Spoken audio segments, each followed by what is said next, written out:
Praise the Lord. പ്രിയപ്പെട്ടവരെ, liturgical calendar അനുസരിച്ച് നമ്മൾ ദനഹ കാലത്തിലൂടെയാണ് കടന്നു പോകുന്നത്. ജനുവരി 6 ദനഹ തിരുനാളായിരുന്നു. ഇതാ ഈ വെള്ളിയാഴ്ച ജനുവരി 9 അന്ന് വിശുദ്ധ സ്നാപക യോഹന്നാൻ്റെ തിരുനാൾ, കർത്താവിൻ്റെ മുന്നോടിയായിട്ട് വന്ന സ്നാപക യോഹന്നാൻ ജോൺ ദ ബാപ്റ്റിസ്റ്റിൻ്റെ തിരുനാൾ നമ്മൾ ആഘോഷിക്കുകയാണ്.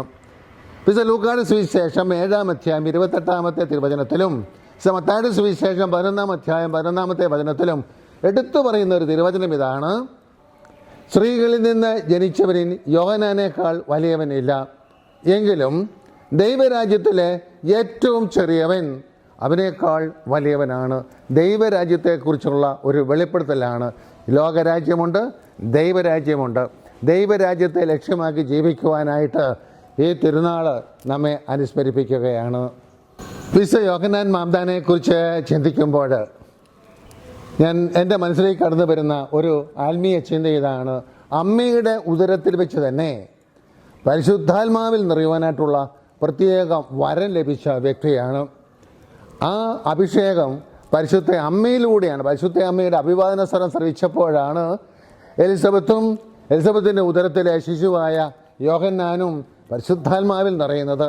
ലൂക്കായുടെ സുവിശേഷം 1-ാം അധ്യായം 15-ാമത്തെ വചനം: കർത്താവിൻ്റെ സന്നിധിയിൽ അവൻ വലിയവനായിരിക്കും, വീഞ്ഞോ മറ്റു ലഹരി പാനീയങ്ങളോ അവൻ കുടിക്കുകയില്ല, അമ്മയുടെ ഉദരത്തിൽ വെച്ച് തന്നെ അവൻ പരിശുദ്ധാത്മാവിൽ നിറയും. ഒരു പ്രവചനമായിരുന്നു ഇത്. അത് മാലാഖയുടെ പ്രവചനമായിരുന്നു. ദൈവത്തിൽ നിന്ന് ഉള്ള ദൂതായിരുന്നു ഇത്. ഇതാ വീണ്ടും ലൂക്കായുടെ സുവിശേഷം 1-ാം അധ്യായം 41-ാമത്തെ തിരുവചനത്തിൽ പറയുന്നു: മറിയത്തിൻ്റെ അഭിവാദന സ്വരം കേട്ടപ്പോൾ എലിസബത്തിൻ്റെ ഉദരത്തിലെ ശിശു കുതിച്ചു ചാടി. വീണ്ടും പറയുന്നു, എലിസബത്ത് പരിശുദ്ധാത്മാവിൽ നിറഞ്ഞവളായി. പറയപ്പെട്ടവരെ, പരിശുദ്ധ അമ്മയോടുള്ള സ്നേഹം, പരിശുദ്ധ അമ്മയോടുള്ള ബഹുമാനം, പരിശുദ്ധ അമ്മയോടുള്ള സ്നേഹാദരവ് പരിശുദ്ധാത്മാവിൽ നിറയുവാനായിട്ട് നമ്മളെ സഹായിക്കും എന്നതിൻ്റെയും കൂടെ ഒരു ഒരു ഒരു ഒരു അറിയിപ്പാണ് ഇത്. അതോടൊപ്പം തന്നെ വിശുദ്ധ സ്നാപക യോഹന്നാന്റെ തിരുനാൾ ദിവസം ഗർഭിണികൾ പ്രത്യേകമായിട്ട് പ്രാർത്ഥിക്കണം. ഉദരത്തിലെ ശിശു പരിശുദ്ധാത്മാവിൽ നിറയുവാനായിട്ട് പ്രത്യേകമായിട്ട് പ്രാർത്ഥിക്കേണ്ട ദിവസമാണ്. അതുപോലെ തന്നെ പ്രത്യേകമായിട്ട് യൂട്രസ് സംബന്ധമായിട്ട് രോഗ അവസ്ഥയിൽ കഴിയുന്നവർ പ്രത്യേകമായിട്ട് പ്രാർത്ഥിക്കേണ്ട ഒരു ദിവസം കൂടിയാണെന്ന് ഓർപ്പിക്കുകയാണ്. അതോടൊപ്പം തന്നെ യോഹന്നാനെക്കുറിച്ച് ഈശോ പ്രകാരം പറഞ്ഞു: കത്തിജ്വലിക്കുന്ന ഒരു വിളക്കായിരുന്നു അവൻ. കത്തിജ്വലിക്കുന്ന ഒരു വിളക്കായിരുന്നു അവൻ. അതെ, പരിശുദ്ധാത്മാവിൽ നിറഞ്ഞ് പരിശുദ്ധ ത്രിത്വത്തിൻ്റെ മഹിമയ്ക്കായി, പൂർണ്ണ മഹിമയ്ക്കായി കത്തുന്ന ദീപങ്ങളായി മാറുവാനായിട്ട് ഉള്ള ഒരു വിളിയും ഈ തിരുനാൾ നമ്മെ അനുസ്മരിപ്പിക്കുന്നുണ്ട്. ഞാൻ പ്രത്യേകം ഓർക്കുന്നു, മരിയൻ ധ്യാനത്തിൻ്റെ അവസരത്തിൽ തീ കൂട്ടിയ ബലിപീഠം എന്നൊരു സബ്ജക്റ്റ് ഉണ്ട്. തീ കൂട്ടിയ ബലിപീഠം. ഞാൻ യേശയ്യായുടെ പുസ്തകം 29-ാം അധ്യായം 2-ാമത്തെ വചനമാണ്: നീ എനിക്ക് തീ കൂട്ടിയ ബലിപീഠമാണ്. വീണ്ടും ഒരു വചനമുണ്ട് ലൂക്കായുടെ സുവിശേഷം 12-ാം അധ്യായത്തിൽ. വചനം ഇതാണ്: ഞാൻ ഭൂമിയിൽ തീ ഇടാനാണ് വന്നിരിക്കുന്നത്. ഇത് രണ്ടും കൂടെ ചേർത്ത് മനോഹരമായിട്ട് ബലിപീഠവും അതുപോലെ വിറകും തീ കൂട്ടിയ ബലിപീഠത്തെക്കുറിച്ചുള്ള നല്ല ക്ലാസ്സുകളും പ്രബോധനങ്ങളും ജനത്തിന് കിട്ടിക്കഴിയുമ്പോൾ അവർ പറയുകയാണ്: എന്തുമാത്രമാണ് ഞങ്ങളുടെ കഴിഞ്ഞ കാലങ്ങളിൽ ഒരുക്കമില്ലാതെ ദിവ്യബലിയിൽ പങ്കെടുത്തത്, എന്നാൽ ഇനിയും ഒരുക്കത്തോടു കൂടി ദിവ്യബലിയിൽ പങ്കെടുക്കും. പരിശുദ്ധ കുർബാനയോടുള്ള വിശ്വാസത്തിൽ ഒത്തിരി മക്കൾ വളരുന്നത് പ്രത്യേകിച്ച് മരിയൻ ധ്യാന അവസരത്തിൽ ഞാൻ കണ്ടിട്ടുണ്ട്. ഇതാ തിരുനാളിൻ്റെ എല്ലാ മംഗളങ്ങളോടുകൂടി നമുക്ക് വിശുദ്ധ നാട്ടിലേക്ക്, യോഹന്നാന് ജനിച്ച ആ വിശുദ്ധ സ്ഥലങ്ങൾ സന്ദർശിച്ചുകൊണ്ട് നമുക്ക് യാത്ര പുറപ്പെടാം. Praise the Lord. വിശുദ്ധ നാട്ടിൽ നാം ബസ്സിലാണ് യാത്ര ചെയ്യുക. ഒരു ധ്യാനത്തിൻ്റെ പശ്ചാത്തലത്തിലാണ് നമ്മുടെ ഈ പുണ്യയാത്ര. നസ്രത്തിൽ നിന്നും പരിശുദ്ധ അമ്മ 153 കിലോമീറ്റർ യാത്ര ചെയ്താണ് യൂദയായുടെ മലഞ്ചെരിവിലുള്ള സക്രിയയുടെ ഭവനത്തിൽ എത്തിച്ചേരുന്നത്. അമ്മ തിടുക്കത്തിൽ യാത്ര പുറപ്പെട്ടു എന്നാണ് വിശുദ്ധ ഗ്രന്ഥത്തിൽ ഇതിനെക്കുറിച്ച് രേഖപ്പെടുത്തിയിരിക്കുന്നത്. കാരണം പരിശുദ്ധ അമ്മയിൽ തിളങ്ങി നിന്ന ആ ശുശ്രൂഷ മനോഭാവം, സേവന മനോഭാവം. ഇതാണ് യൂദയായുടെ മലഞ്ചെരിവ്, എൻ കരീം, സക്രിയയുടെ ഭവനം, യോഹന്നാൻ ജനിച്ച സ്ഥലം. പരിശുദ്ധ അമ്മ 153 കിലോമീറ്റർ അകലെ, അതായത് നസ്രത്തിൽ നിന്നും യാത്ര ചെയ്താണ് എൻ കരീം യൂദയയുടെ മലഞ്ചെരുവിലെത്തിയത്. പുരോഹിതനായ സക്കറിയായുടെ ഭവനം, അതായത് സ്നാപക യോഹന്നാൻ ജനിച്ച സ്ഥലം, ഇന്ന് ഇവിടെ ഒരു മനോഹരമായ ദേവാലയമാണ്. ദേവാലയത്തിൻ്റെ ഒരു വശത്തായി വിശുദ്ധ സ്നാപക യോഹന്നാൻ ജനിച്ച സ്ഥലത്ത് ഒരു പ്രത്യേക ഗ്രോട്ടോ നമുക്ക് കാണാൻ സാധിക്കും. ഇവിടെ സന്ദർശകർക്ക് മുട്ടുകുത്തി സ്ഥലം ചുംബിക്കാം. ഈ സ്ഥലത്താണ് വിശുദ്ധ യോഹന്നാൻ ജനിച്ചത്. കർത്താവിന് വഴിയൊരുക്കുവാനായി ദൈവം പ്രത്യേകമായിട്ട് അയച്ച ശക്തനായ ഒരു പ്രവാചകൻ. പ്രിയപ്പെട്ടവരെ, എന്തുകൊണ്ടാണ് മാലാഖയുടെ സന്ദേശം ദൂത് ശ്രവിച്ചപ്പോൾ സക്കറിയ എന്ന പുരോഹിതൻ മൂകനായി തീർന്നത്? ഇതിൻ്റെ ഉത്തരം മലാക്കി 4:5 പറയുന്നു. ഒരു പ്രവചനമാണ്. കർത്താവിൻ്റെ വേണ്ടി പ്രവാചകനായ ഏലിയായെ ഞാൻ നിങ്ങളുടെ അടുത്തേക്ക് അയക്കും. ഞാൻ വന്ന് ദേശത്തെ ശാപം കൊണ്ട് നശിപ്പിക്കാതിരിക്കുന്നതിന് അവൻ പിതാക്കന്മാരുടെ ഹൃദയം മക്കളിലേക്കും മക്കളുടെ ഹൃദയം പിതാക്കന്മാരിലേക്കും തിരിക്കും. ഈ മലാക്കിയുടെ പുസ്തകം 4-ാം അധ്യായം, ഇത് പുരോഹിതനായ സക്കറിയ ദേവാലയത്തിൽ തൻ്റെ ശുശ്രൂഷ വേളയിൽ വായിക്കുകയും വ്യാഖ്യാനിക്കുകയും പറഞ്ഞു കൊടുക്കുകയും ചെയ്തിട്ടുള്ളതാണ്. പക്ഷേ സക്കറിയ ആ വചനം വിശ്വസിച്ചില്ല. ഇതേ വചനം തന്നെയാണ് മാലാഖ എടുത്തു പറയുന്നത്.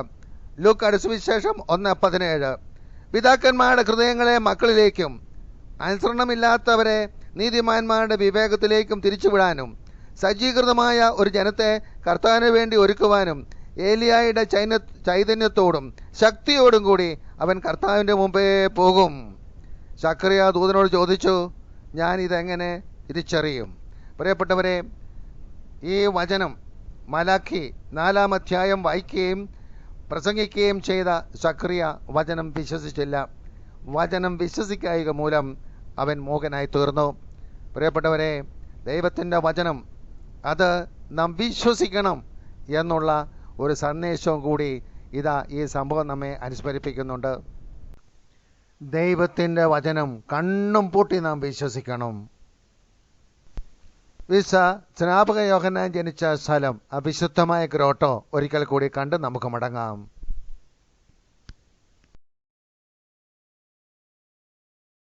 സക്കറിയയുടെ വേനൽക്കാല വസതിയിലേക്ക് നമുക്ക് പോകാം. അവിടെ വെച്ചാണ് പരിശുദ്ധ അമ്മ എലിസബത്തിനെ കാണുന്നതും അഭിവാദനം ചെയ്യുന്നതും. അതിനുശേഷം അവർ താഴെയുള്ള വർഷകാല വസതിയിൽ വന്നു. അവിടെ വെച്ചാണ് വിശുദ്ധ യോഹന്നാൻ ജനിക്കുന്നത്. പരിശുദ്ധ അമ്മ എൻ കരീമിൽ ഉദ്ദേശം 3 മാസത്തോളം ഉണ്ടായിരുന്നു.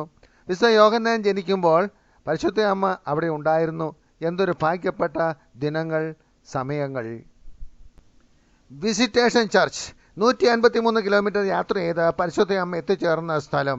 ഈ സ്ഥലത്ത് വെച്ചാണ് പരിശുദ്ധ അമ്മ തൻ്റെ ഇളയമയായ എലിസബത്തിനെ അഭിവാദനം ചെയ്യുന്നത്. ആ സമയത്താണ് ശക്തമായ പരിശുദ്ധാത്മാവിൻ്റെ അഭിഷേകം എലിസബത്തിനും എലിസബത്തിൻ്റെ ഉദരത്തിലെ ശിശുവിനും ലഭിക്കുന്നത്.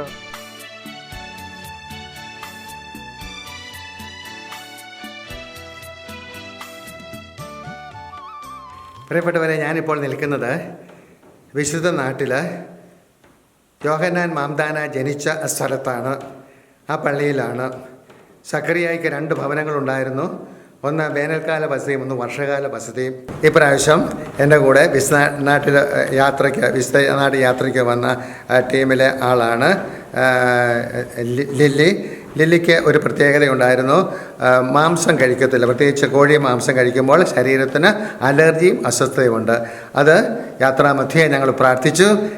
ലില്ലിക്ക് സൗഖ്യം കിട്ടി, പൂർണ്ണ സൗഖ്യം. 3 വർഷമായിട്ട് ഉള്ള ഒരു അലർജിയായിരുന്നു. 3 വർഷമായിട്ട് മാംസമൊന്നും കഴിക്കുന്നില്ലായിരുന്നു. ലില്ലി തന്നെ സാക്ഷ്യപ്പെടുത്തും. പറഞ്ഞോളൂ. Praise the Lord. എൻ്റെ പേര് ലില്ലി പ്ലാസിഡ്. എനിക്ക് 3 വർഷത്തോളമായി ചിക്കൻ കഴിക്കുമ്പോൾ വായിൽ അസ്വസ്ഥത ഉണ്ടാകുന്നു, വായിൽ കുരുക്കളുണ്ടാകുന്നു.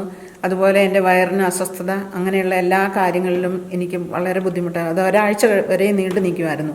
മരുന്നുകളൊന്നും കഴിക്കാതെ തന്നെ അത് മാറിപ്പോകുമായിരുന്നു. പിന്നീട് എനിക്ക് ഇവിടെ വന്ന് വിശുദ്ധ നാട്ടിൽ വന്ന് അച്ഛൻ പ്രാർത്ഥിച്ചു കഴിഞ്ഞപ്പോൾ എനിക്ക് അതിൽ നിന്ന് വിടുതൽ കിട്ടി. പിന്നെ ഇന്നലെ നന്നായിട്ട് കൂട്ടി അല്ലേ? നല്ല നന്നായിട്ട് ഞാൻ ഭക്ഷണം കഴിച്ചു. ഒന്നും അസ്വസ്ഥ ഉണ്ടായില്ലേ? വായിക്കകത്ത് കുരുക്കൾ പിറ്റേ ദിവസം ഉണ്ടാവും. പിന്നെ 2-3 ദിവസം നിൽക്കും അല്ലേ? പിന്നെ ഒരാഴ്ചത്തോളം പിന്നെ വയറിനും വേദന ഉണ്ടാവും. അതുകൊണ്ട് ഇത് പേടിച്ച് കഴിക്കാറില്ലായിരുന്നല്ലേ? കഴിക്കാറില്ല. അതെ, യാത്രാമധ്യേ ഈ സഹോദരി ചിക്കൻ കഴിച്ചു.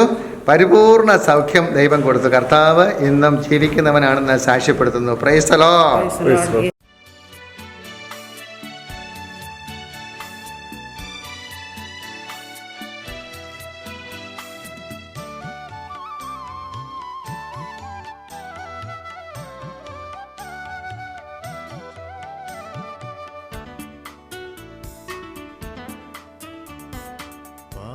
പാവനാത്മാവേ എന്നിൽ ജ്വാലയായി നിറയൂ, കൃത്തിൽ ദാസരിൽ നിറയൂ, എന്നും ദാസരിൽ നിറയൂ.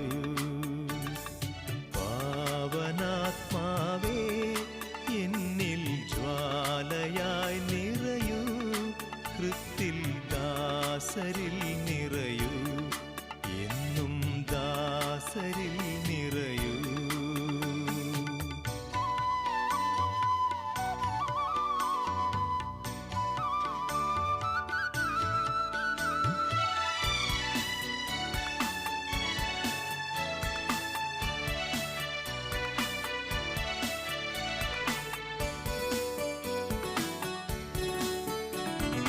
അവാച്യമാം നെടുവീർപ്പിനാൽ ഇതാ വിസിറ്റേഷൻ ചർച്ച് സന്ദർശന ദേവാലയത്തിൻ്റെ പ്രവേശന കവാടം. ദേവാലയത്തിൻ്റെ ഉള്ളിലേക്ക് പ്രവേശിക്കുമ്പോൾ നമുക്ക് കാണാൻ സാധിക്കുന്നത് അവിടെ ഒരു കിണറുണ്ട്. ആ കിണർ പരിശുദ്ധ അമ്മയും എലിസബത്തും സക്രിയായും ഒക്കെ ഉപയോഗിച്ച ഒരു കിണറാണ്. ഇന്നും കാണുവാൻ സാധിക്കും. തൊട്ടടുത്ത് ഒരു ഓൾട്ടർ. എൻ കരിമിൽ പരിശുദ്ധ അമ്മയും എലിസബത്തും കണ്ടുമുട്ടി. അതിൻ്റെ ഫലമായിട്ട് പരിശുദ്ധാത്മാവിൻ്റെ അഭിഷേകമുണ്ടായ സ്ഥലം. ഹെറോദേസിൻ്റെ കൽപ്പന പ്രകാരം ശിശുക്കളെ വധിക്കുവാനായിട്ട് കൽപ്പന പുറപ്പെടുവിച്ചപ്പോൾ മാലാഖ പ്രത്യേകമായിട്ട് സ്നാപക യോഹന്നാനെ രക്ഷിക്കുന്ന ഒരു ചിത്രവും നമുക്ക് കാണാൻ സാധിക്കും. അവിടെ ഈ സ്ഥലത്ത് വെച്ചാണ് പരിശുദ്ധ അമ്മ തൻ്റെ സ്തോത്രഗീതം, ദൈവത്തെ മഹത്വപ്പെടുത്തിക്കൊണ്ടുള്ള ആ സ്തോത്രഗീതം ആലപിച്ചത്. സത്യത്തിലേക്കു നയിക്കൂ പരമ്പൊരുളേ പാവനാത്മാ, സത്യത്തിലേക്കു നയിക്കൂ പരമ്പൊരുളേ പാവനാത്മാ. വചനം ഹൃത്തിൽ വളരാൻ, നൂറുമേനി ഫലമണിയാൻ. വചനം ഹൃത്തിൽ വളരാൻ, നൂറുമേനി ഫലമണിയാൻ. പാവനാത്മാവേ എന്നിൽ ജ്വാലയാ. സഖറിയായുടെ വേനൽക്കാല വസതി അവിടെ നമ്മൾ കണ്ട് ഇനി താഴത്തെ പള്ളിയിലേക്ക് പോവുകയാണ്. അവിടെയാണ് യഥാർത്ഥത്തിൽ സ്നാപക യോഹന്നാൻ ജനിച്ച ആ സ്ഥലവും വീടുമൊക്കെ. ഒരിക്കൽ കൂടി നമുക്ക് സ്നാപക യോഹന്നാൻ ജനിച്ച ആ പള്ളി സ്ഥലം ഒക്കെ കാണാം. ഇതാ പ്രവേശന കവാടം. പ്രവേശന കവാടത്തോടെ നാം പള്ളിക്കുള്ളിലേക്ക് പ്രവേശിക്കുകയാണ്.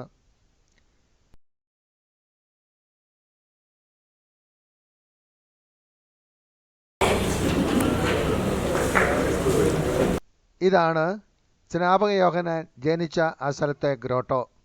ഒരിക്കൽ കൂടി കണ്ട് നമുക്ക് തിരികെ പോകാം. Praise the Lord. പാവനാത്മാവേ എന്നിൽ ജ്വാലയായി നിറയൂ, കൃത്തിൽ ദാസരിൽ നിറയൂ, എന്നും ദാസരിൽ